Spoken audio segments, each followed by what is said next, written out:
Hola a todos. Vamos a entrar de lleno en este análisis a fondo sobre las verdaderas mecánicas de la auditoría. Imagínense esto. Hay una línea súper fina entre tener una charla súper amena sobre cómo funciona un proceso y, bueno, rascar hasta obtener datos duros, ¿verdad?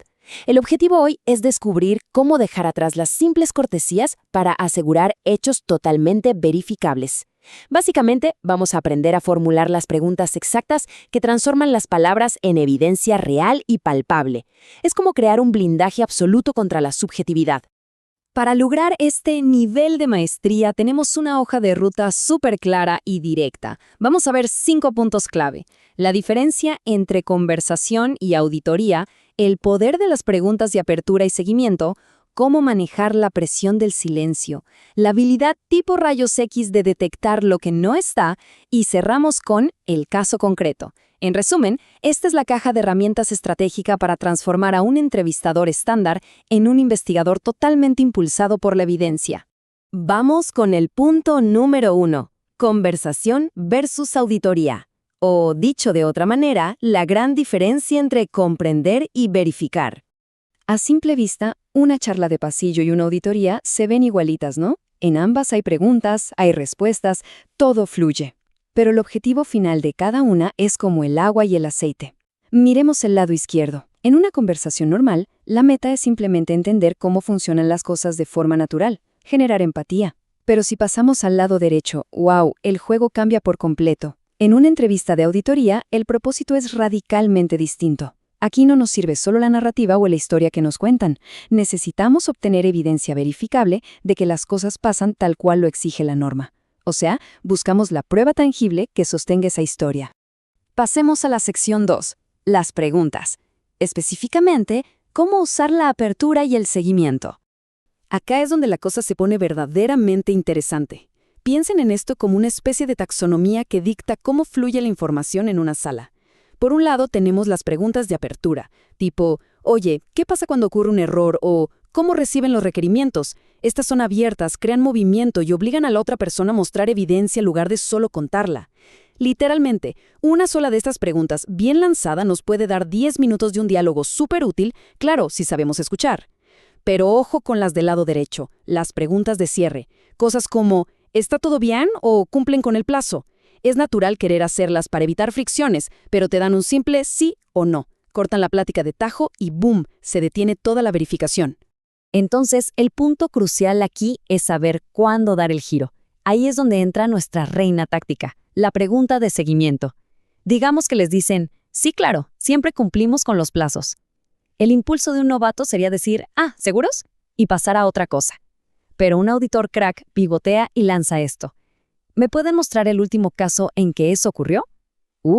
Este cambio es monumental. Pasamos de aceptar un te creo súper plausible a plantear una exigencia firme de evidencia, ya sea abriendo un sistema, buscando un registro o rastreando esa cadena interminable de correos. ¿Y por qué somos tan insistentes con esto? ¿Acaso creemos que nos están mintiendo? Para nada. La razón psicológica detrás de esta técnica es fascinante. Pedir evidencia es más bien una salvaguarda contra la naturaleza humana. Resulta que nuestra mente es súper optimista reconstruyendo recuerdos. Uno genuinamente recuerda haber hecho las cosas perfecto. Pero claro, lo que uno recuerda y lo que realmente está documentado, a veces son dos universos distintos. La documentación no tiene sentimientos ni optimismo, simplemente es confiable. Sección 3. La presión del silencio. Vamos a hablar de cómo manejar esos silencios incómodos. Imagínense la tensión. Lanzan una pregunta difícil y, cri-cri, hay una pausa enorme. La otra persona busca, duda o simplemente no encuentra qué mostrar. Nuestro primer impulso, sobre todo si hay buena onda profesional, es rescatarlos. Queremos llenar el vacío y reformular la pregunta para hacerse más fácil. Pero alto ahí, hacer esto es un error técnico gravísimo. ¿Por qué? Porque el silencio es, en sí mismo, información valiosísima. El simple hecho de que cueste tanto encontrar un registro que debería estar a la mano ya es un dato gigante para nuestra evaluación. Para manejar este momento sin parecer los malos de la película, usamos una técnica súper sofisticada llamada presión calibrada.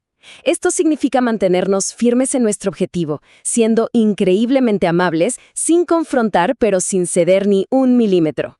Un verdadero maestro respira profundo, sostiene el espacio de silencio y con toda la calma del mundo dice, no hay apuro, tómense el tiempo que necesiten. De esta forma, mantenemos intacto el estándar de la evidencia total entre un principiante que se pone nervioso y un experto que deja que el proceso hable por sí solo. Punto número 4. Detectar lo que no está. La habilidad de ver ausencias invisibles. Detectar lo que no está es como tener visión de rayos X. Es de lo más avanzado en este campo. Miren esta tabla con un ejemplo súper real de la norma ISO 9001-2015. Si hacemos la pregunta genérica de la izquierda, ¿hacen evaluaciones? La respuesta obvia va a ser un rotundo sí, pero sin pruebas. Ahora chequen la pregunta del centro. ¿Pueden mostrarme el registro de la última evaluación y qué acciones se tomaron? Al pedir exactamente lo que exige la norma a la derecha, nos damos cuenta al instante si esa evidencia realmente existe o si brilla por su ausencia. Nadie va a admitir voluntariamente que algo falta. Nosotros tenemos que iluminar ese rincón. Claro que tener este nivel de precisión quirúrgica no es arte de magia.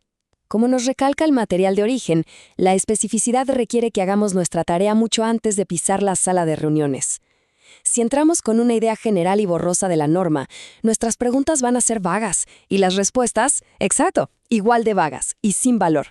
Hay que conocer esos subrequisitos de memoria para anticipar qué documentos exigir.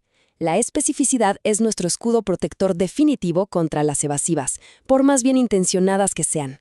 Y llegamos a la sección 5, el caso concreto, nuestra técnica de anclaje definitiva. Esta es la cereza del pastel. En lugar de preguntar cómo debería funcionar algo en un mundo ideal, la táctica es agarrar un caso real, ojalá de la semana pasada, y seguir toda su línea de tiempo. Pedimos ver el paso 1, muéstreme cuándo se recibió la solicitud. Paso 2, a ver el correo de la cotización enviada. Paso 3, cómo procesaron el pedido. Y paso 4, el comprobante de entrega. Seguir estos pasos como si fueran rompecabezas ancla absolutamente toda la conversación a la pura realidad. Destruye cualquier respuesta idealizada al instante. Para que vean el impacto real de esto, el material base nos da un ejemplo buenísimo. Al usar esta técnica de rastrear un caso paso a paso, se descubrió que una cotización tardó, escuchen esto, 9 días completos en enviarse. 9 días para algo que el procedimiento oficial marcaba en 24 horas máximo. Al usar el caso concreto, la desviación quedó expuesta ahí mismo, en papel, eliminando por completo cualquier margen para justificaciones vagas. Es irrefutable. Y ese es precisamente el verdadero valor de dominar este arte. Hay una diferencia abismal entre decir, siento que nos estamos atrasando, basado en rumores, y poner sobre la mesa un hallazgo documentado de 9 días de retraso. Mostrar hallazgos respaldados con evidencia real construye una credibilidad inquebrantable. Eleva muchísimo el prestigio de todo el proceso de revisión, tanto con los equipos como con la alta dirección. Pasamos de ser los que sospechan a ser los que traen herramientas de mejora basadas en la pura y absoluta realidad. A medida que cerramos este análisis, queda clarísimo que llegar a la verdad requiere técnica, una preparación impecable y, sobre todo, no tenerle miedo a la tensión. Así que les dejo esta pregunta para reflexionar. La próxima vez que hagan una pregunta difícil y el reloj empiece a marcar los segundos de un silencio verdaderamente incómodo, ¿quién de los dos va a hablar primero?